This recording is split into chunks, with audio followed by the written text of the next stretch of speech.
Her voice still echoes sometimes, sharp, venomous, the kind that leaves a scar even after the wound closes. "You're nothing but a burden," she spat, red-faced, trembling with rage. "Pack your bags and get out." So I did. No yelling, no goodbye, just quiet tears sliding down the steering wheel as I drove into the dark. That was 3 weeks ago. People like to think cruelty comes in big, cinematic moments, a slap, a betrayal caught on camera. But the worst kind is quieter, domestic, routine. Like the way my mother looked at me that night, not as her child, but as a problem she was finally done fixing. It wasn't the first time she'd said something like that, but it was the first time I believed her.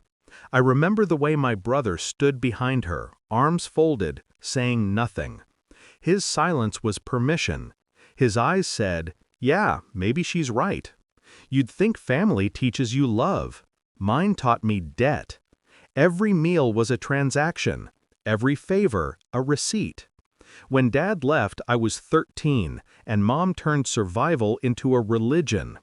My brother became the golden son, the one who could do no wrong. I was the reminder of everything that went wrong. Still, I stayed. I worked 2 jobs to help pay the mortgage. I covered the power bill more times than I can count. I thought loyalty could earn me a place in her heart. I was wrong. The night before she kicked me out, I overheard them in the kitchen. I wasn't meant to.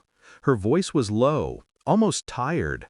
"She's always moody, always complaining. I can't stand living with her anymore." My brother's laugh followed. "She acts like she owns the place just because she pays a few bills." They didn't know I was standing in the hallway, holding the check I'd just written for the water. I tore it in half that night. I left quietly the next morning, packed light, my laptop, my papers, a few clothes. No tears until I reached the end of the street.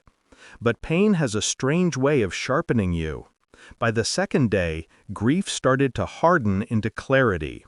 The house was still in my name, technically half mine.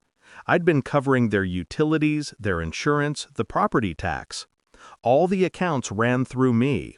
When I left, I didn't shut anything off immediately. I wanted them comfortable. I wanted them complacent. So I waited. Week 1, silence. Week 2, a few missed calls from my brother. I didn't answer. Week 3, the first flicker of panic in his voice. "Hey, the bills are overdue. You forgot to pay them." I smiled. Forgot wasn't the worth. The next morning, I logged into the accounts. Electricity, gas, water, all under my profile. Click, click, click. Each service disconnected with the finality of a door slamming shut. I didn't do it out of spite. I did it because they told me to leave. And I don't pay bills for strangers. That night, I got a voicemail from Mom. I didn't listen right away. I waited. Let it sit like wine, growing bitter. The next day, my brother called again. Panicked this time. "Why didn't you pay the house bill?" I let out a laugh that felt too calm, too rehearsed. "Didn't you all tell me to leave?" 5 minutes later, my phone lit up. 47 messages. One from Mom. Just 6 words.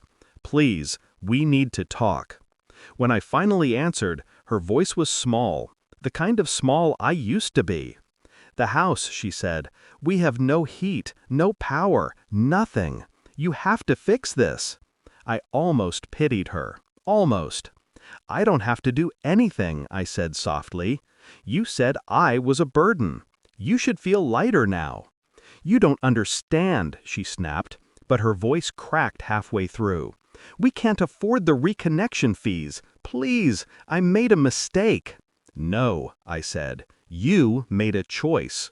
There was silence, the longest kind, where you can hear someone's pride crumbling. Then, quietly, "I'm sorry." The apology landed late, expired. I didn't rush to turn anything back on. Let them sit in the dark for a few nights. Let them feel the absence of the burden that kept their world running. A week later, my brother texted me, "We paid the bills, don't worry about it." I smiled. Good, Lesson received. I'd already filed paperwork to remove my name from the house entirely. They were on their own now.